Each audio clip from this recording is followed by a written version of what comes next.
Hello, I'm Dilek Tuna and you're watching A News. Here are today's top stories. Deadly anti-government protests enter its 12th day in Iran. The supreme leader says protesters are trying to please Trump. 2 people have been shot and wounded by a US immigration officer in Portland. And at least 4 people were killed after Russia attacks Ukraine with Oreshnik ballistic missiles and drones.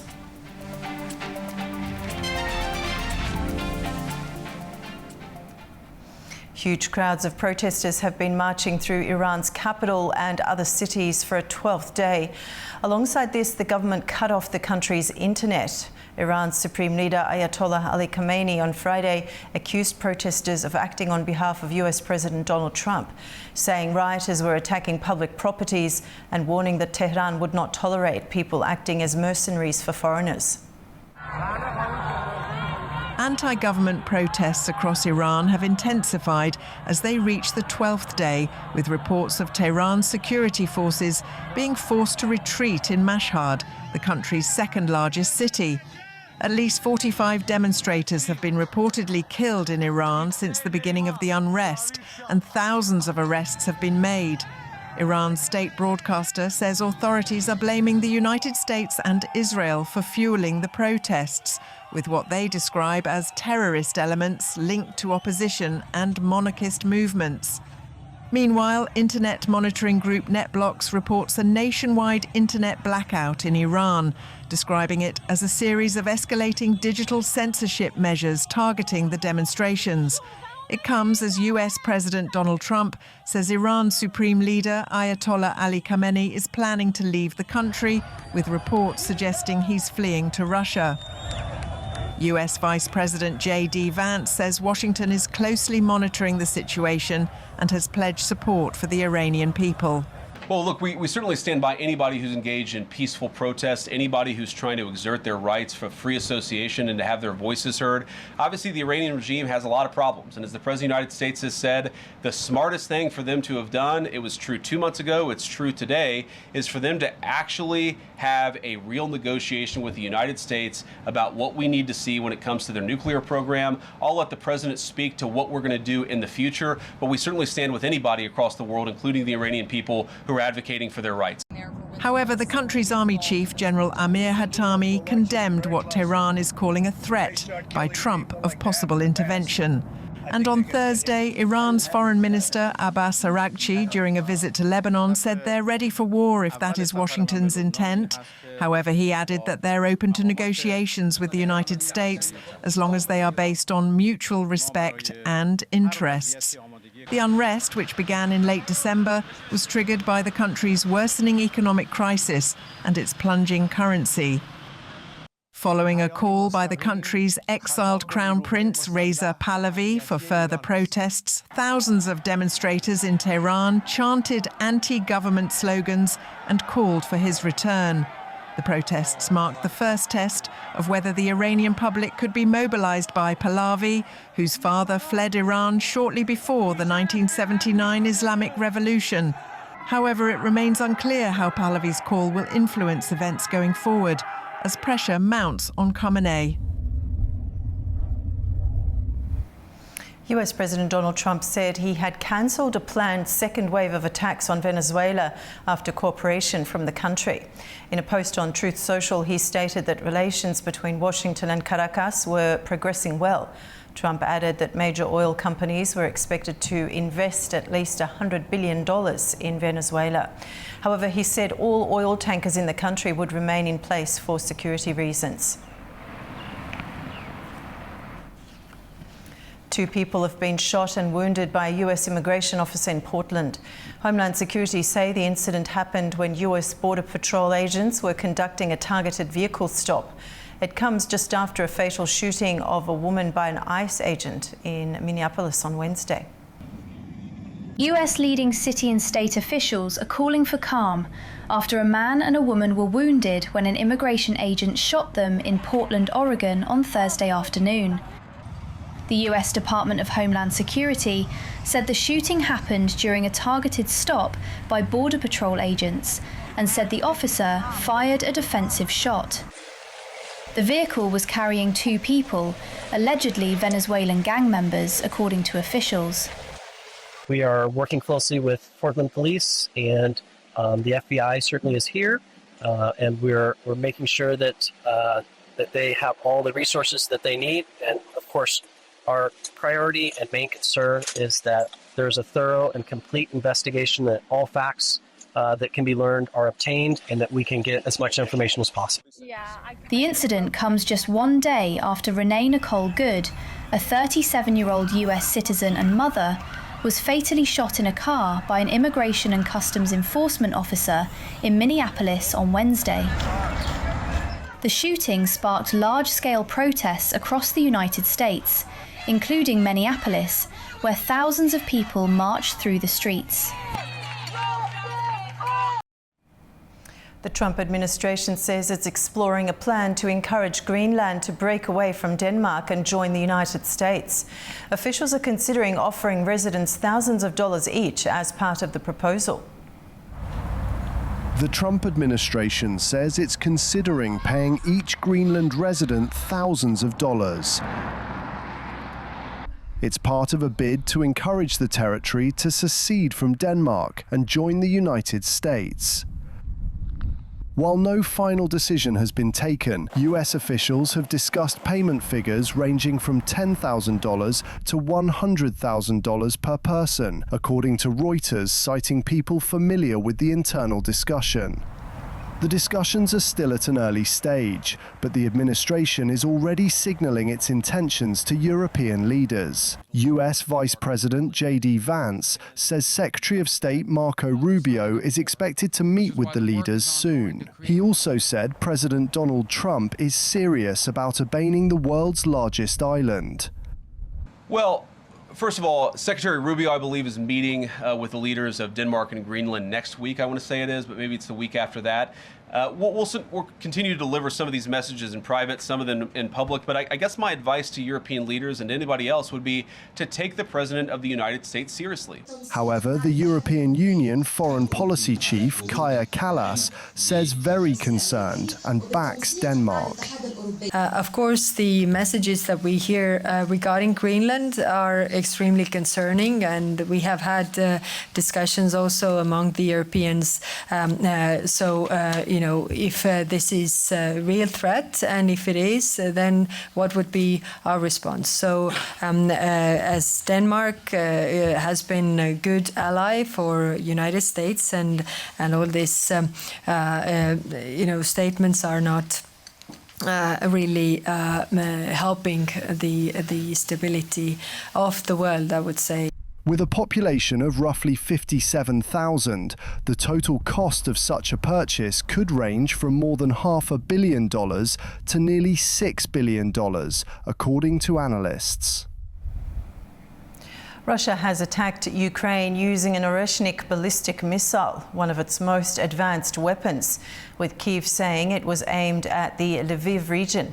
The attack took place overnight as part of a wider wave of strikes across the country. Moscow confirmed the use of the Oreshnik, marking its first deployment in more than a year, but did not specify its target.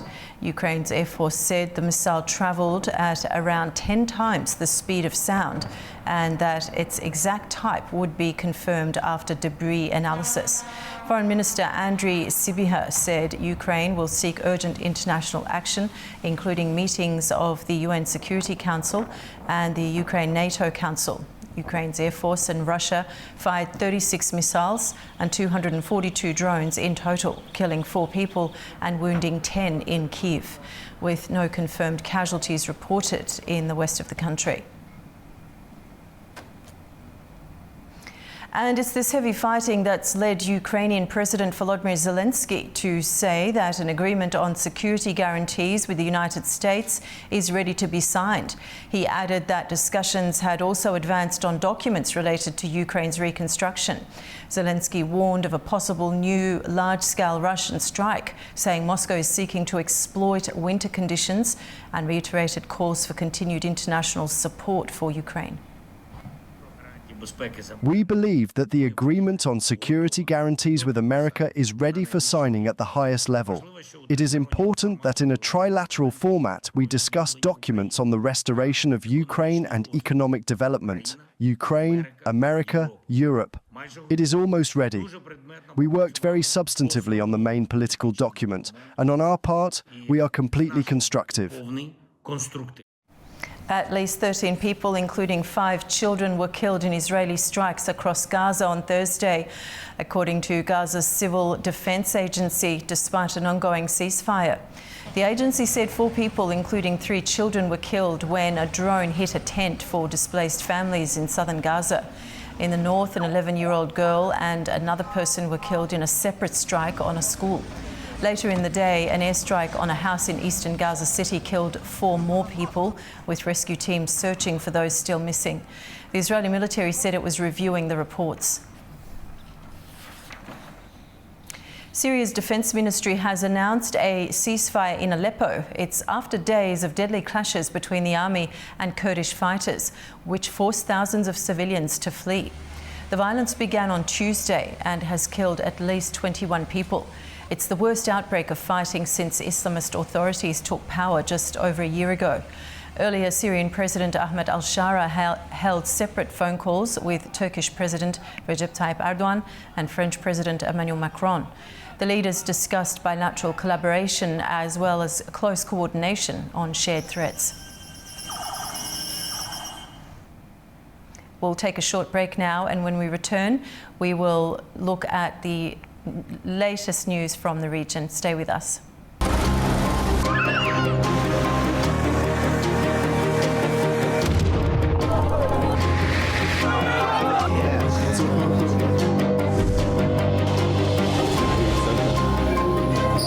Well, hello and welcome to Primetime. What a show we've got lined up for you.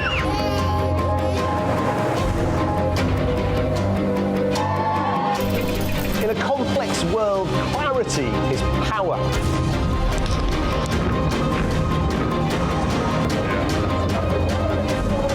Two hours live, diplomacy dissected in a spin-free environment.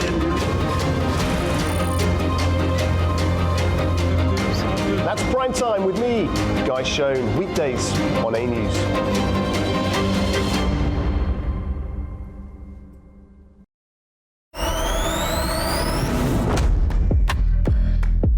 مستر بنيان تشرفت كثيرا باستضافتكم اليوم. Welcome to our program.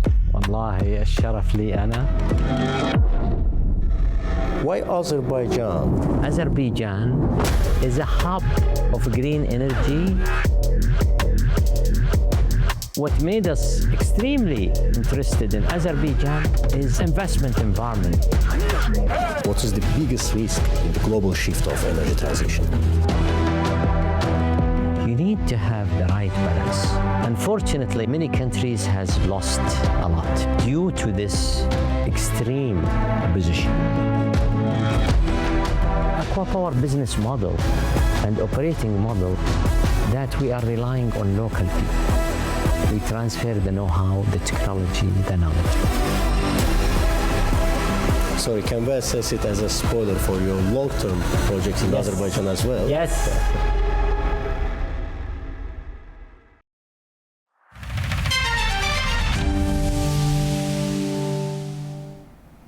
Welcome back to A News. Now let's take a closer look at the key stories shaping the region. Turkey has pulled out of its efforts to mediate between Afghanistan and Pakistan, bringing an end to months of diplomatic attempts to ease growing tensions between the two neighbours. Our correspondent Tamim Bahis has more from Kabul. Indian media quoting senior political and security sources report that Ankara stepped back after talks failed to make progress, with Turkish officials pointing to what they called unreasonable demands from Pakistan, demands that were also rejected by Kabul. The move comes just 2 months after Turkish President Recep Tayyip Erdogan announced plans to send a high-level delegation to Islamabad to facilitate dialogue between Kabul and Islamabad. The delegation, however, never arrived, and the diplomatic track soon stalled. Turkey had proposed mediation in late October and hosted 3 rounds of talks between the two countries.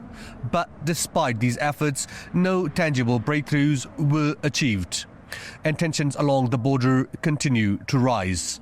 The ongoing standoff is now taking a heavy economic toll.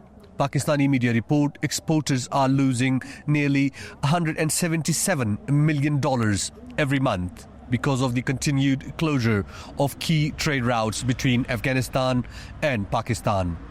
Traders in Pakistan warn that if the situation drags on, the country risks permanently losing access to Afghan and Central Asian markets, a blow that could reshape regional trade.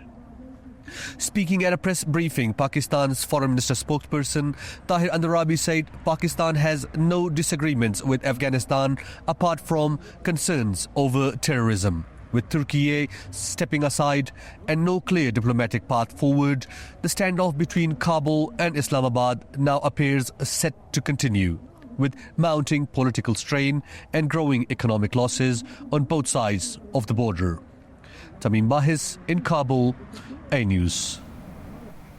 Iran's Foreign Minister Abbas Araghchi has arrived in Lebanon, where he met with Lebanese Foreign Minister Youssef Raji in Beirut and then with President Joseph Aoun at the Presidential Palace in Babda. The meetings come amid ongoing regional tensions as Lebanon and Iran seek closer cooperation.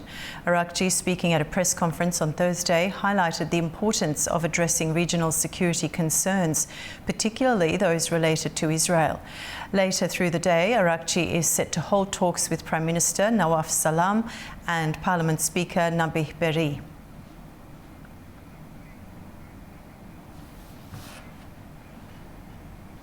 A major US investor has increased its exposure to the Uzbek market by buying shares in a wide range of local companies, reflecting growing international interest in Uzbekistan's financial assets. Last year, the country attracted more than $43 billion in total investment. American investor Jim Rogers, head of Beeline Interest, has bought shares in a broad set of companies listed on the Tashkent Stock Exchange, adding Uzbek equities to his portfolio late in 2025. Rogers focused his investment on corporate shares rather than government securities and chose not to hedge against currency risk, indicating confidence in the national currency. His move follows the sale of his Russian equities and reassessment of some positions in China. The buying activity underscores a growing interest from global capital in Uzbekistan's emerging capital markets, even as liquidity and the number of listed issues remain modest. The move comes as investment inflows into Uzbekistan continue to rise. Total investment reached about $43.1 billion in 2025, up roughly 24% on the previous year, with foreign direct investment accounting for the largest share. Analysts say moves such as Rogers reflect broader confidence among long-term investors in Uzbekistan's economic reforms and market potential. It is Sivil Rajapur reporting from Tashkent, Uzbekistan A News.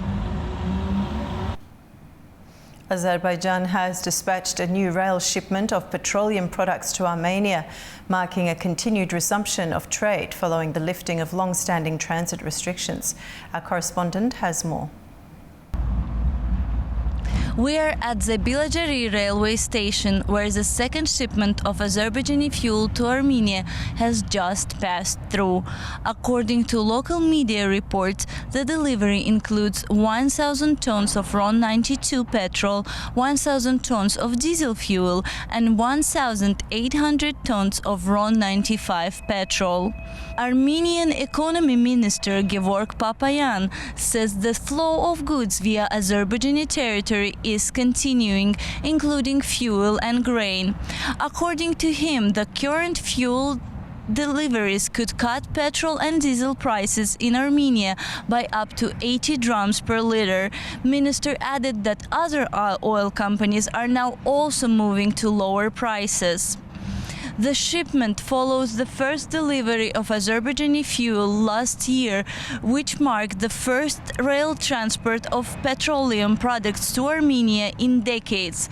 The initial shipment included more than 1,200 tons of RON 95 petrol transported via Georgia. With the second shipment now underway, fuel deliveries between Baku and Yerevan appear to be continuing, indicating cooperation beyond a single delivery. Sabina Abubekirova, A News. Armenia's government has approved a new economic doctrine, marking a change in how the country plans its development. The document was adopted at a cabinet meeting in Yerevan, led by Prime Minister Nikol Pashinyan. For the first time, Armenia says its economy will be planned around the assumption of long-term regional peace. The doctrine defines economic growth as the main state interest, linking it to security and stability, and setting priorities from education and AI to energy and agriculture. Pashinyan said the doctrine is meant to guide future governments, creating a predictable economic system that doesn't change with political cycles. A question first asked during the years of occupation and left unanswered for decades was raised again on the 5th of January during an interview with local television channels in a country that has restored its territorial integrity. At a moment marking a new chapter of post-conflict development, President Ilham Aliyev reflected on how the meaning of land has changed for Azerbaijan, from loss to liberation and to peace. Here's that exchange. In an interview to the local television channels, President of Azerbaijan Ilham Aliyev says the idea of land for Azerbaijanis was long associated with loss during the years of occupation, but he never abandoned the belief that the country would restore its territorial integrity. The president said he initially hoped the conflict could be resolved peacefully and sought to persuade international partners of Azerbaijan's position. President Aliyev said that during the Patriotic War, land came to represent every liberated settlement and the sacrifice of those who lost their lives. He noted that military operations were adjusted on several occasions to reduce casualties, and that the decision to end the war on November 10th was taken to prevent further losses. Land to me was that land at that time. It was Azerbaijan, it was Khan Kendi, it was Khojaly, it was already free. Now, as they say, when I say land, to be honest, I look more at the quality of the land, where there is more fertile land, and what land can be cultivated well.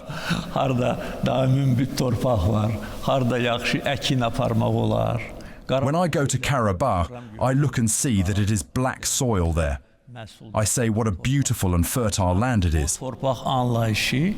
That concept of land, that is, that concept of damaged and wounded land, no longer exists. This is also a good thing, because it is now a time of peace, a time of construction. We are living in this period. Until just 5 months ago, we all probably did not fully understand this. What does it mean to live in peace? But at the same time, I still return to the issue we were talking about. We must be vigilant at all times. We must be strong. We must be strong and ready to defend our land at any moment.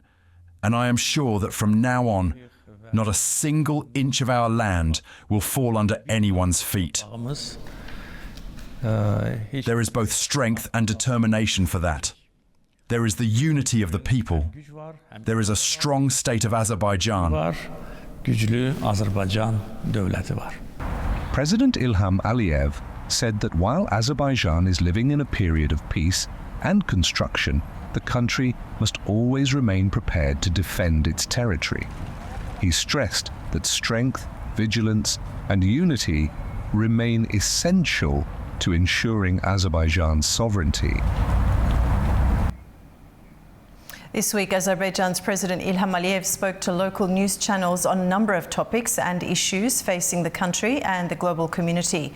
The president highlighted the direction and scope of Azerbaijan's expanding partnership with China, pointing to its growing strategic importance. Here's a snippet. Azerbaijan and China have positioned themselves within a changing global landscape by deepening cooperation across multiple sectors. According to President Ilham Aliyev, the framework agreed during his state visit to China last year reflects more than economic engagement. With growing trade volumes and expanding investment links, it signals political trust with one of the world's leading powers and places Azerbaijan within a higher tier of long-term strategic partnership. We had adopted a joint statement on strategic partnership. Over the course of 1 year resulted in 2 documents on strategic and then comprehensive strategic partnership being adopted and signed, giving a significant boost to the development of bilateral economic ties.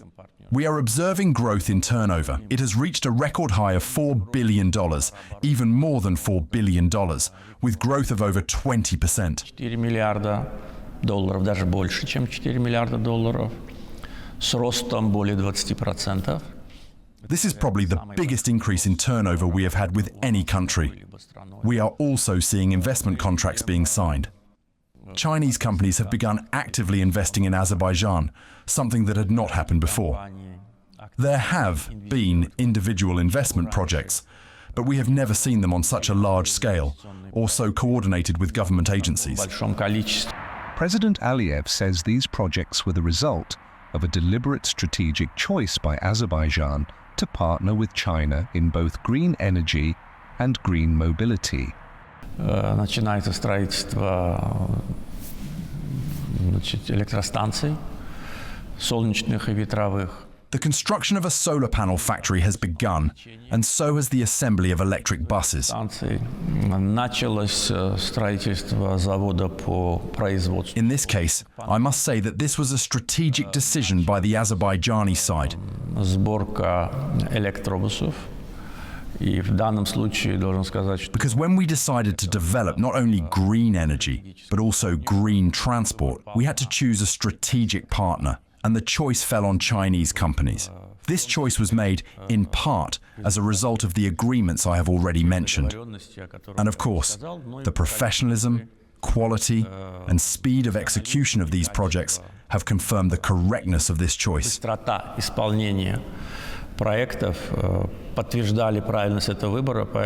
Therefore, we purchased the green buses we see in Baku, some of them.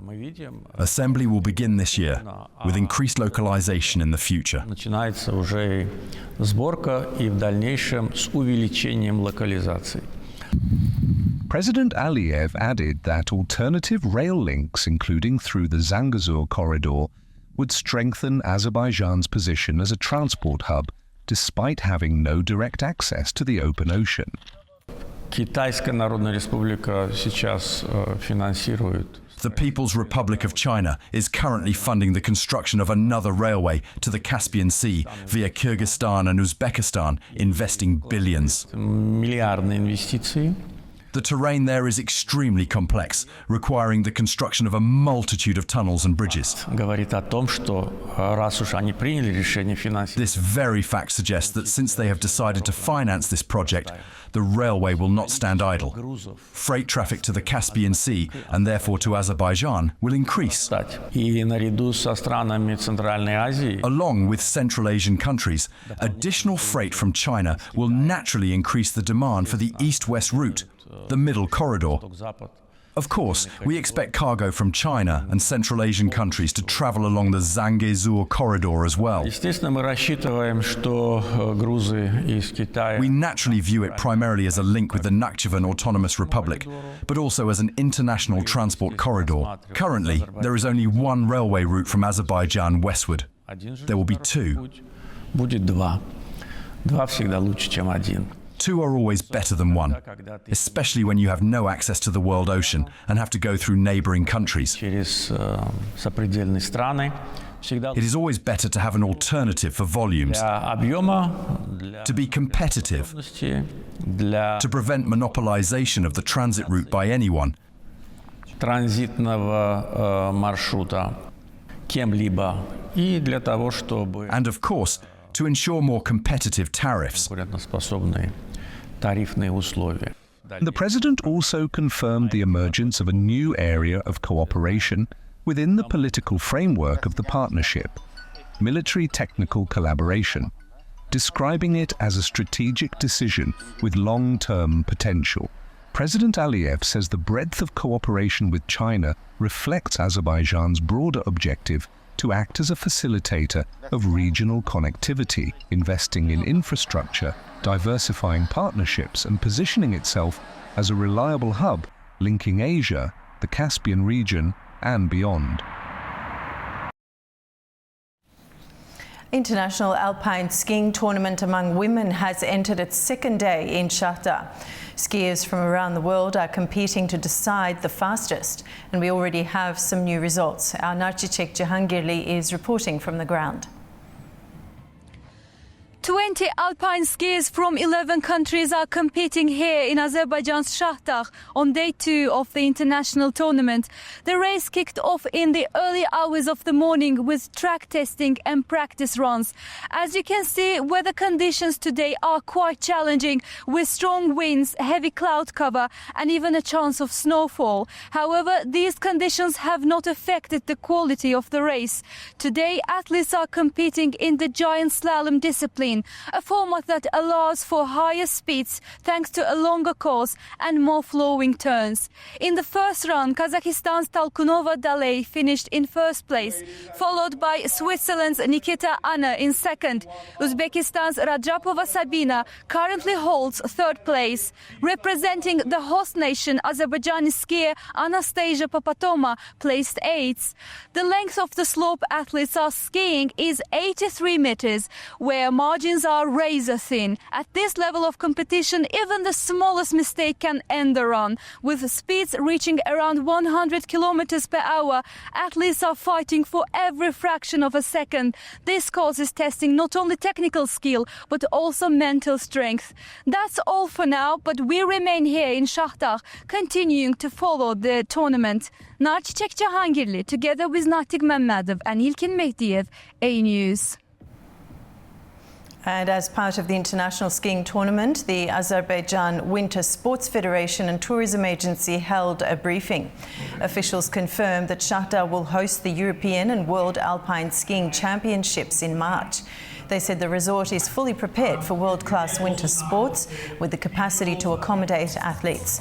They added that several international winter sports federations are in close contact and have shown strong interest in future cooperation and joint projects.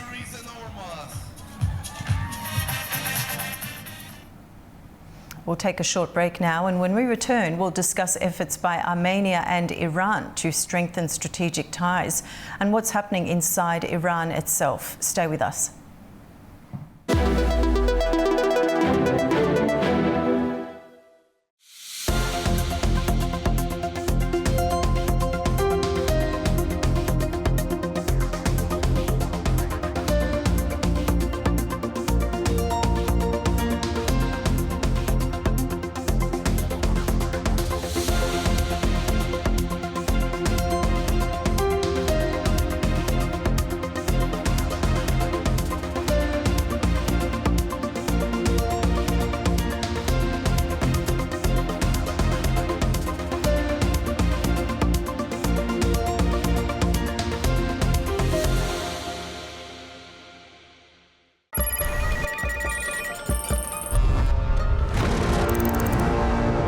On World Business, we meet the boardroom leaders making market-moving decisions.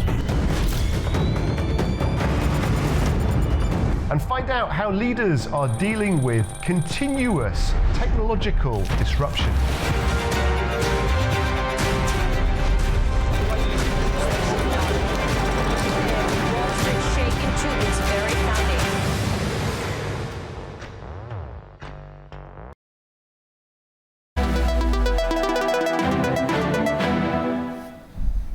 Welcome back to A News.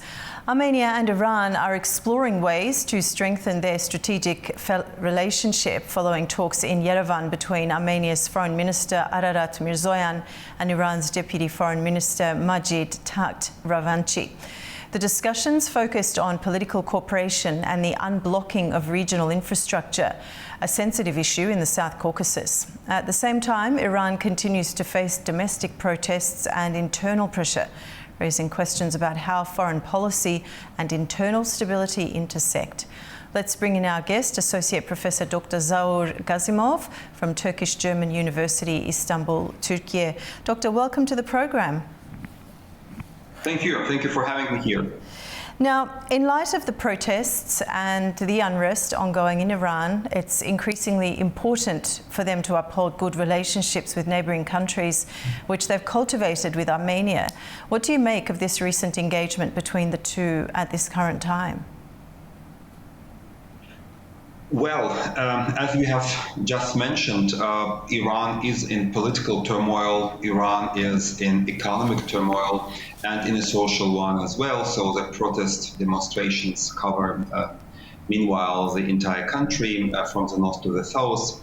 And the visit to Yerevan is actually, it's conducted by a senior diplomat, but it is also a deputy minister of foreign affairs, so we don't have a huge delegation representing several ministries going to Armenia. It's not about boosting of economic relations, so the military aspect, so it's not headed by the Deputy Minister of Defense, for example, or by other ministries, which would have an impact on real strategic relations between two countries. So I wouldn't overestimate this visit. And actually, the aftermath of the visit is much more important than the visit itself. And as one can understand already now, the visit will become an opportunity, or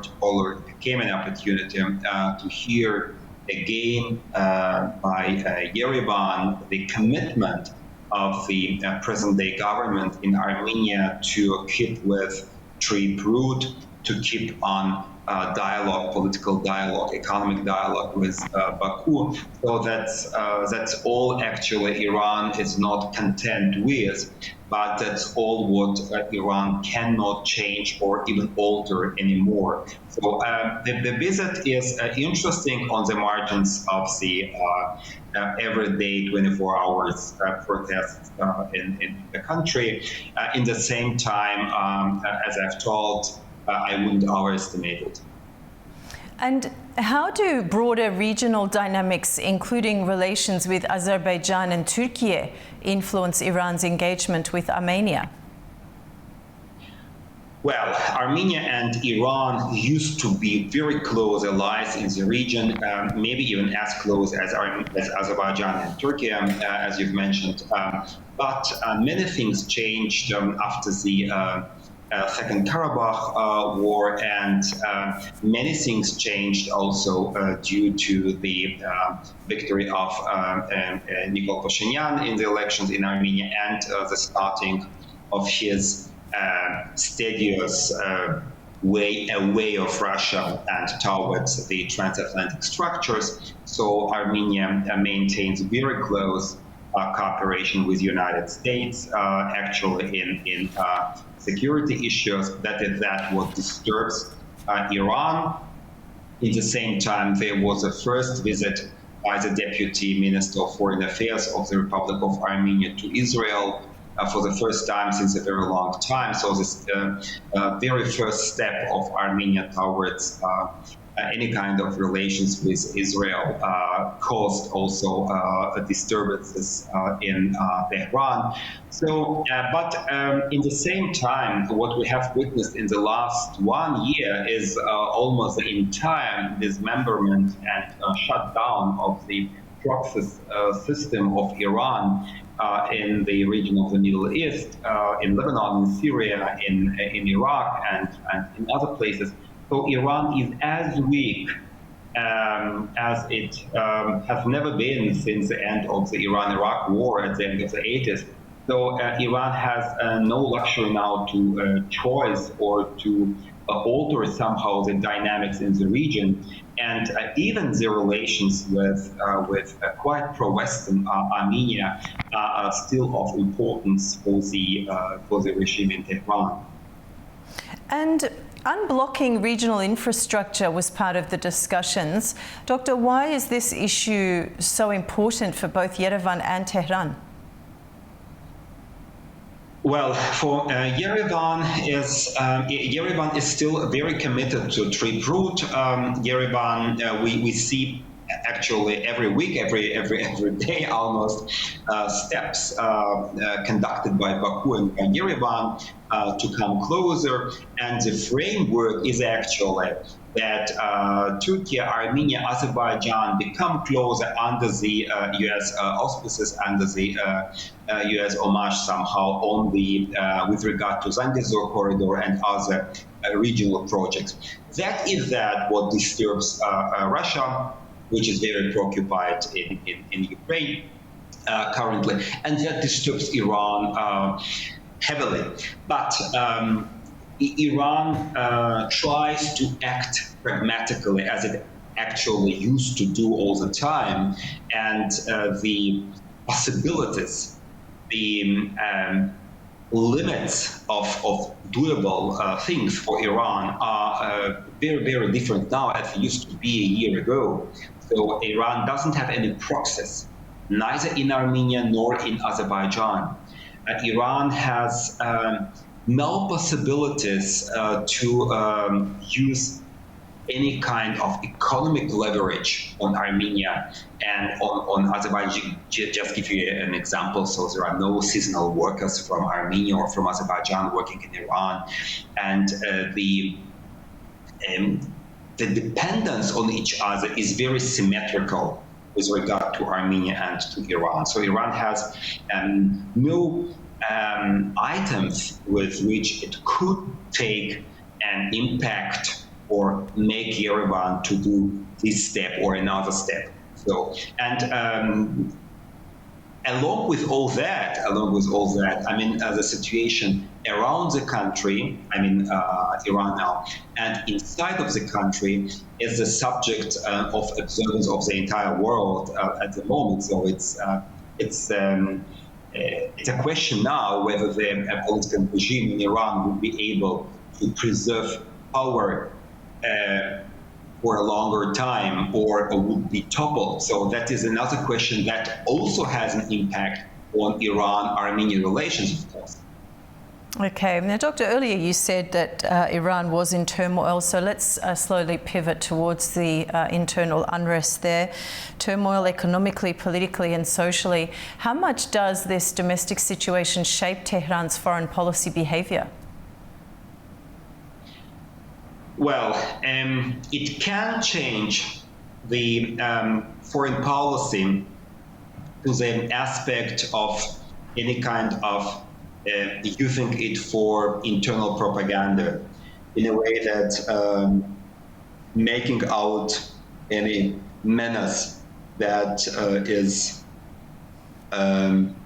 of importance for Iran, so that what was used with regard to US and to the West in general, to Israel and to other places in the region by the political regime in Tehran. But at the moment, the situation is a different one. Pezeshkian accepted the faults and mistakes conducted by the government in Iran with regard to the non-solvement of the economic and social problems. I mean, I don't touch now the problems with the pollution of the air and of other aspects of inflation and etc. So what we see in Iran now is the very large-scale, huge protest movement conducted by various classes, social groups. It's something what is supranational, but the discourse is somehow what we don't see now in Iran, and that gives a chance for the political regime to preserve power in Iran and to overcome it. It's actually still a very strong role the political regime and the clergy. The clergy has still very huge power and control over army and over security forces in Iran, over Pasdaran and other players. And Tehran still didn't become a place of the very large clashes and antagonisms between the army, police forces, and the protesters. So I guess the government still is interested in any kind of bargaining of the solution with the society. So maybe it would go into the direction that Iran would somehow try to stop inflation, maybe to augment salaries, maybe also to reduce taxes, and to make certain economic assets, put them on stage in order to calm the society. Okay, Doctor, thank you so much for joining us on the program. Thank you. We appreciate your time and your insight. Thank you. We'll take a short break now, and when we return, we'll discuss recent developments in the US Senate over war powers, upcoming talks on Greenland, and growing tensions with European allies. مستر بنيان تشرفت كثيرا باستضافتكم اليوم. Welcome to our program. والله الشرف لي أنا.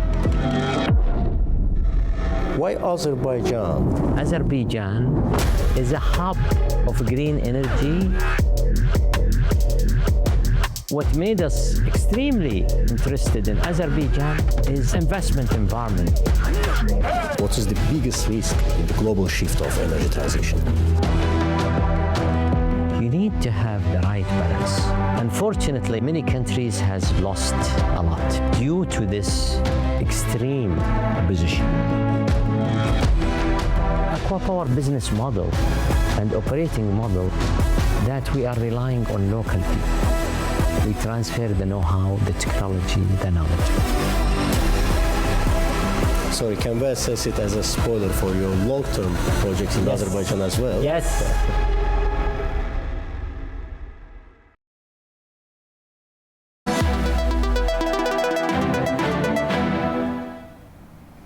Welcome back to A News.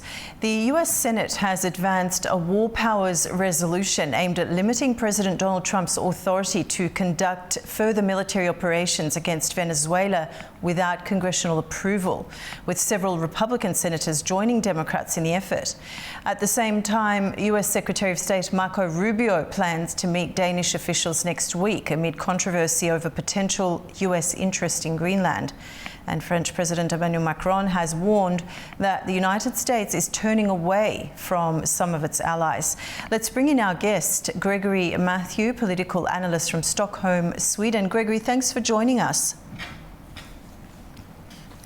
Thank you for the invitation, Delikia. Now, the Senate vote on war powers was unusual in that Republicans joined Democrats. What does that suggest about congressional unease over executive military authority? Well, I think that's a good news. That means that at least there are still some people in the US Congress believing in international law and the rule of law, and independently of their party. So the fact that some Republicans join this vote is a sign that this action was indeed controversial, even in domestic policy. And I think that also there is a little bit of frustration from the member of the Congress that they didn't know. And if you remember during his press conference, Donald Trump said that he didn't warn them or he didn't speak about it because he was fearing that there will be leaks. And it was a top secret operation, nobody should know, etc. But at the same time, it was hundreds of people deployed, it was thousands of military involved. So let's say the leak could have happened also from other sources. But I think this is an internal fight and a fight for institutional fight for the Congress to demonstrate that in a separation of power, well, they still have a voice and they are fighting for their voice to be heard. It's also a sign that there will be election this year, midterms. and the member of the Congress and the Senate, they are campaigning. So you should never forget about that. They are always campaigning, these people. Now, is concern about further US military action in Venezuela driving this bipartisan push, or is it broader anxiety about presidential war powers? I don't think that there is a specific fear about another action in Venezuela. And again, President Trump said that there was a second wave prepared. It didn't happen. At the same time, he clearly sent a message to the actual recognized president of Venezuela and warned her that if she doesn't do what he expects her to do, there will be consequences, and possibly consequences that are even bigger than the one for Maduro. So he used himself the term war. We are at war. And in the US definition and law, a war can be declared only by the Congress. So maybe his wording was not appropriate because at another moment he was speaking as somebody else in Ukraine, as a special security operation, which is not a war. But he mentioned that he's at war with the cartel, at war against drug, at war with the people that are bringing drugs in the USA. So it should have been in the hands of the Congress to decide if this operation was legitimate. But he did what he did. Okay. And now Secretary Rubio is set to meet Danish officials next week over tensions about Greenland. What does this tell us about the administration's priorities toward traditional allies? Well, let's say it's also a good news. Let's start with it's a good news that they want to talk, that they are not coming with helicopters at first. Which can happen because as we speak, we don't know what they can do. It seems completely out of the usual practice of international law and partnership. So it's a good sign that Marco Rubio is coming. And I mean Marco Rubio. I don't mean a special envoy of any kind, a member of the family of a girlfriend. Marco Rubio himself, which I think demonstrate that there is a willingness to make a deal, because this is what it is about. They want to make a deal. And Donald Trump is governing the international relationship by deal-making, as he did all his life. They are interested in resources in the Greenland, a country where there is 56,000 inhabitants. So if we speak about military power, even though Denmark is involved, I think that there is no hesitation of who could be the winner if such an aggressive action would happen. So we are in the process of discussion with, and let's hope that everybody will come back to the table with a little bit of a cold blood and to. There is a potential in Greenland, and this potential should be developed for the interest of the local population. And if there are American investors or whatsoever that want to participate in that, of course, that's a normal process. Gregory, how do you evaluate this? Officials are considering offering residents thousands of dollars each as part of the proposal. Yes, I have seen that proposal. There is no price when there is nothing to sell. I mean, the Greenland is not for sale. You can offer 10,000, 10 million to each. It's not for sale. It's not how it works. Mr. Trump is a very transactional person. So is his son-in-law. So is his son, who came in Greenland a few months ago with the Trump plane landing there, showing, okay, it's ours. It is not exactly how international relations are functioning. And Denmark and Greenland's envoys have pushed back against talk of US acquisition, emphasizing sovereignty and alliance norms. How significant is that diplomatic pushback?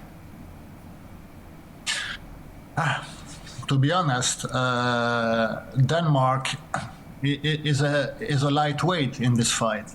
I mean, when you have a dog like that barking at you, and that you are in the position of a chihuahua somehow, and this dog is very massive and is very threatening you, well, you can still bark, but if the attack is happening, you have not much to do. So what is more important is also to show European Union solidarity.